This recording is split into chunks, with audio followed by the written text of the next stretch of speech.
Hello, welcome to my channel, The Neverland Reader, and today we are going to film my March and April wrap-up. So you'll probably notice that I haven't actually published a wrap-up yet, and if you watched my update video, you'll know that that's because my channel kind of got off to a rocky start, and I just decided to start fresh in March. And it got to the point where it was a little too late to start filming a wrap-up for March because April was already halfway over by the time that I actually thought to do a wrap-up. So I just decided to combine the 12 books that I read in March with the 4 or 5 that I read in April, and to make it just one video altogether. So like I said, I do have I think 16 books to talk to you about today, so I think I'm just gonna jump right into it and we can talk about some books. First book I read in March is actually a poetry collection. Actually the first couple of books that I read in March were poetry collections, but the first one was Love and Misadventure. And this basically talks about love and heartbreak and pretty much everything in between, and it's absolutely a beautiful poetry collection. I gave it a 4 out of 5 stars, and I definitely cannot wait to read more from this author in the future. The next book I read this month is also a 4-star read, and that is Tea with Death, which is a collection of poems that have a more whimsical feel but also have kind of dark undertones written within.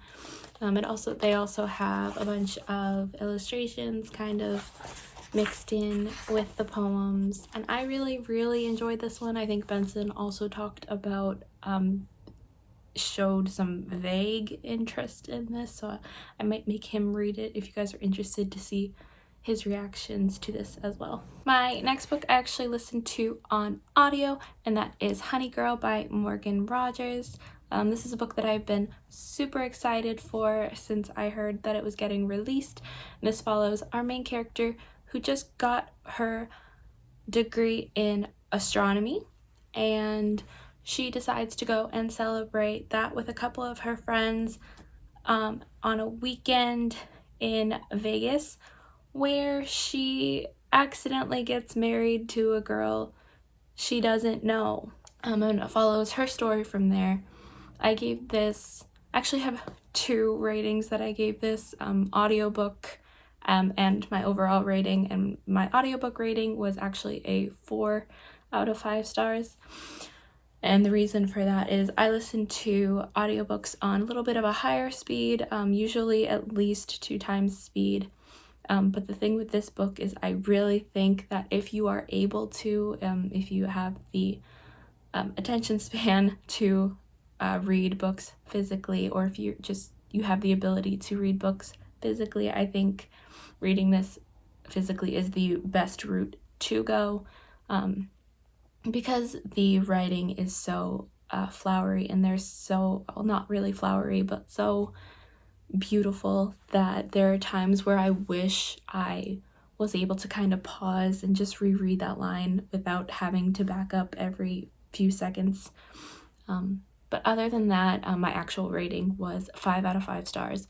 It is such a beautiful story, and there's so much more than that synopsis that the book gives you. There also are some moments that kind of knock the wind out of you a little bit. I will say every person that I have heard talk about this book has yet to mention the fact that there are some strong trigger warnings in this book that I don't get triggered very easily, but they even caught me off guard, and there were times where I would be listening out loud, like without my headphones, with people that I know can get triggered about certain things around.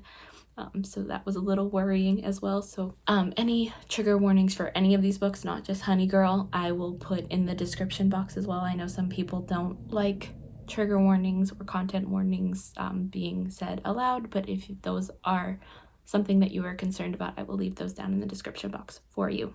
The next book was also a 5 out of 5 stars, and probably my favorite book that I read out of the month, and that is Amari and the Night Brothers by B.B. Alston. And this follows Amari, who brother has recently just gone missing, and she's kind of trying to figure out why that is. And when she discovers that the supernatural world actually exists, and it might have something to do with why her brother has gone missing. Like I said, a 5 out of 5 star read. I loved this so much. I loved the characters. I loved the setting. Usually I'm not the biggest fan of school settings, at least not anymore. I kind of fallen out of love with that, but this definitely brought me back. I loved every single thing about this. The magic setting, the world building, and I cannot wait to read any more of the series. I know right now there are 2 books set, one for next year and one for the year after. I've also heard that this is kind of being compared to Nevermore by Jessica Townsend, which is also on my TBR, so I'm super excited to pick that one up next. The next one I also listened to on audio, and that is Beneath the Sugar Sky by Seanan McGuire. This is the 3rd book in the Wayward Children series, which follows children who have been sent to different worlds after they come back to their real world, and kind of the consequences of that and what happens to them after. And this is, like I said, this is the 3rd book of the series, where we follow some characters that we've already met, 1 or 2, and then there are 1 or 2 characters that are introduced. This one I was super duper excited for because they kind of go into a world that's made of food, as the title kind of suggests, Beneath the Sugar Sky. Yeah, get it? Cool. But I think because of that, I was super duper disappointed. If you don't know what this series is, it's basically a series of novellas, which are pretty short books. And when I read fantasy, I like a lot of world building within my fantasy, and you can't do that with books that are under 200 pages. And so I was really disappointed because I was looking forward to seeing more of this world, and I didn't really get that. I will still be continuing on with the series. I actually have the 4th book on my TBR this month, so if you want to see if my opinions on this series get any better as the books go on, stay tuned for that. The next book I also listened to on audio, and that is a nonfiction book called The Man Who Loved Books Too Much. And this follows a man who loves books so much that he decided to steal them. We kind of talk a little bit about how he did it, some of his aliases, why he did it, and that's kind of a little bit where my problems fell for these books. If you don't know, I tend not to rate nonfiction books, so I have not given this a rating at all, but I felt like this could have been so much shorter. It wasn't the longest audiobook as it was. I think I listened to it within 1 shift at work. You know, it just was too, I feel like she repeated too much of the same things, especially about his motives. She tended to repeat why he did the things he did in the exact same wording, like 5 times between 3 chapters. It just kind of got a bit repetitive. Yeah. This next book is by far my biggest disappointment, which I was super sad about because this seemed like my type of humor in a book exactly. And that is The Penguin Gentleman. What I thought this was going into it, and I know this is not my fault because the back literally says this. The back, well, I'll actually read from the back in a minute, but what I assumed this was gentlemen who are secretly penguins. And that is what it is. But I expected more of a story-based manga. That's what this is. It's a manga. Just talking about them and like their struggles working in a restaurant, because that's what they do. And it literally says on the back, I never read the back of the books word for word. So just for you to understand what I thought this book was The dapper staff of the watering hole are always eager to serve their clientele with grace and charm, but little do the patrons know that these handsome gents are actually penguins in disguise. The sharply dressed flightless birds love all that the human world offers, but as the saying goes, you can take the penguin out of the Antarctic, but you can't take the Antarctic out of the penguin. Nothing about this suggests what the book is. This is literally just a collection of situations in which you're more learning facts about specific types of penguins. It's not really story based, it's just a collection. And if I had known that, I might have liked it more. I don't know if I necessarily would have picked it up, but if I did and I knew exactly what it was going to be, I definitely would have liked it more. But I ended up being really disappointed with it, and I gave it a 2.5 out of 5 stars. Also, I told Benson that, and I went on a really big rant to him about it, and he was laughing at me the whole time because he told me it was a stupid concept.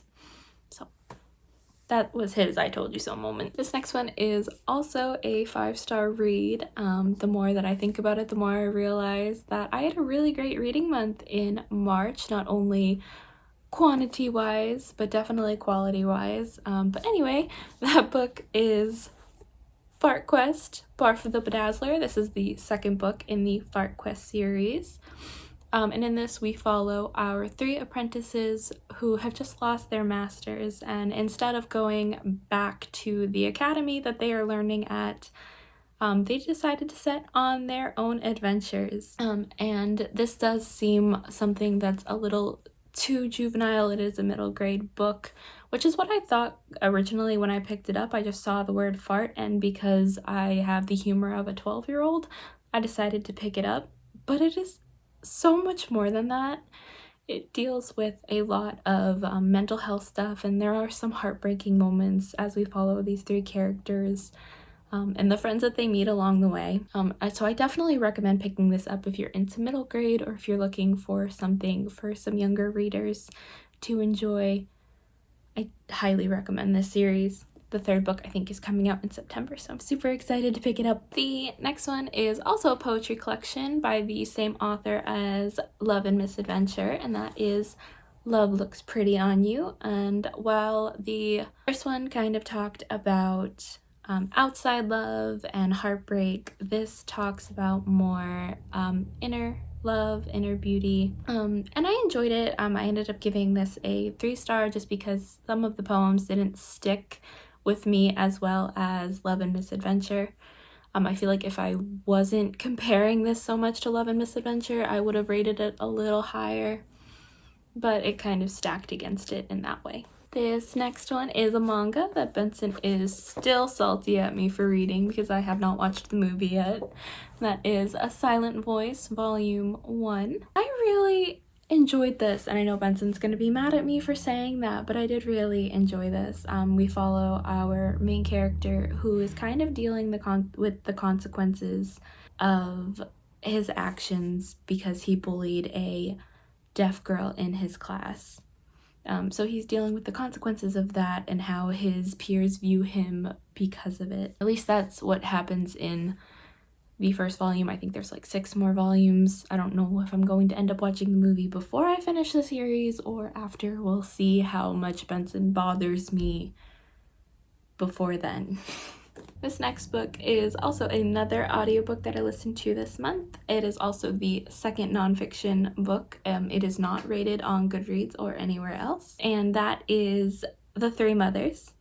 This follows the 3 mothers of Martin Luther King Jr., Malcolm X, and James Baldwin, and basically their stories of how they grew up, who they married, their lives before, during, and even after the lives of their sons that we grew up knowing and hearing so much about, and how they have impacted society as well as how their mothers have impacted society. And I feel like this is such an important read. Even if you're not really into nonfiction books, this is something I definitely think people should be reading, not only as a Black Lives Matter supporter, but as a feminist as well, because I definitely feel like more women's stories should be out there. And this is one of those stories that I feel like could impact so much about what we know today. And this is the last book that I managed to squeeze in March, which was a reread of Felix Ever After by Casey Calendar. We follow our trans boy named Felix, who is kind of still going through his questioning phase. He knows he's a boy, but he doesn't necessarily know if that's the label that he wants to keep. Not only that, he is also struggling with the fact that he has never really been in love and he doesn't know what love is, which he realizes ironic because his last name is Love. So while he's dealing with all of these things, one day when he walks into his summer art program, he sees that someone decided to post a gallery with his old photos as well as his dead name. And then we ensue on the adventure of trying to figure out who did it, as well as him still questioning so much about his identity. And for the second time, I have given this a 5 out of 5 stars. I love everything about this.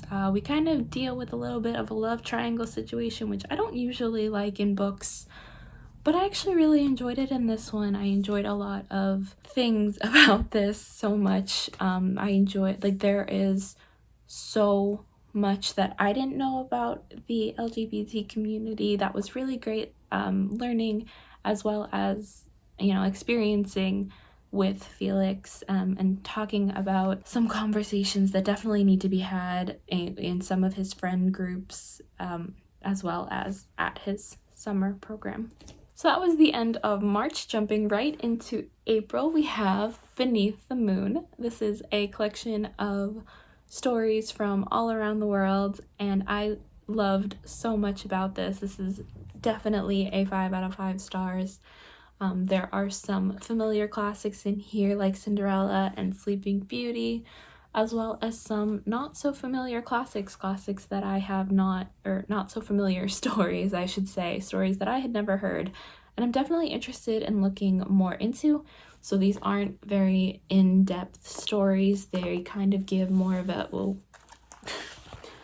a detailed synopsis. So every 2 pages you have a beautiful illustration, as well as the title. You can see where it's from or where it's thought to have originated from. Some of these are disputed. And then a very detailed synopsis of the story. I highly suggest, if you're into folk tales or fairy tales of any kind, that you check this out because it is so worth the read. I absolutely flew through this and cannot recommend it enough. The next one that I read in April is The Fantastic Tales of Nothing, and this is a middle grade graphic novel where we follow pretty much the usual story of a young boy realizing that he has powers, and he's kind of thrust into this role where he is forced to save the world. And I did really enjoy this. I think story-wise I would have given this about a 3 or a 3.5, but the illustrations have definitely knocked that up a bit. This is this art style is absolutely gorgeous, and I really enjoyed getting to know, hold on, let me find, okay, I can't find it, but there's like there are a couple of pictures of illustrations that have absolutely blew me away. But I really enjoyed this. Like I said, this would have gotten a 3.5 story-wise, just because it's such a simple and basic storyline, but I still really enjoyed it, and this is the first book in a series, which if I had known that, I might not have picked it up because I'm already in the middle of way too many series, but I did, and I'm so glad that I did, and I cannot wait to read more. And then I picked up another manga, which was Chainsaw Man Volume 1, again with the series starters, but this follows our main character, who is a demon hunter. However, he has a demon pet, and when an accident happens, they end up being combined. So now he is part demon.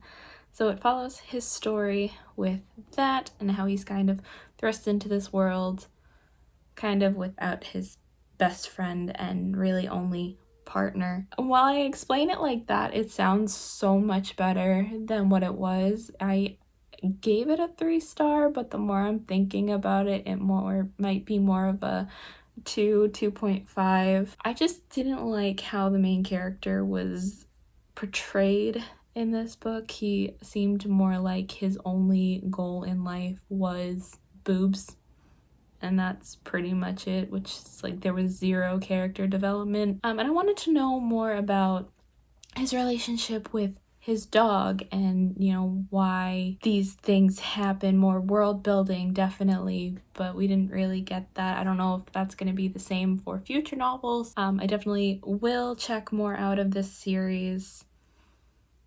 But yeah, that's my thoughts there. And then the last book that I'm going to talk about this month is already like 40 minutes long. I'm so sorry to Benson. He's gonna have to edit this later. But that is the third book in the Legend of Drizzt series, and this completed the prequel trilogy, so I'm super excited to move on to book 4. Maybe I don't feel as bad for making this a super long video for Benson because right now he's in the middle of reading book 4, so I can't continue on until he's done with it. Every time I describe this series, I describe it super simply as it being about Drizzt Do'Urden and his struggles with his family. But again, like some of the other books I described, this is so much more than that. Especially in this book, we follow him dealing with some more internal struggles, as well as some racism that comes with being a dark elf, especially in new places as he's continuing to travel with him as well as his companion Panther, and some of the relationships that he's continuing to make throughout the series. The series, while it is like 53 books long, is super beautiful, and it's definitely one of the best fantasy series that I have ever read, and I cannot wait to continue on and continue spreading my love for this series, because I really, really hope that I get at least one other person to pick this series up. And that is all that I have read in March and April. Thank you so much for watching. If you like this video, be sure to hit the like button and subscribe if you want to see more from me as well as from Benson, who is pretty much a frequent member on this channel. I will list some of his channels down in the description box if you want to see more from him, as well as some of my social medias if you want to follow me and get more updates on this channel. I know I have not been as active on my social medias as I probably should be, but I will get better at that, I promise. Anyway, thank you so much for watching. I'll see you later. Bye!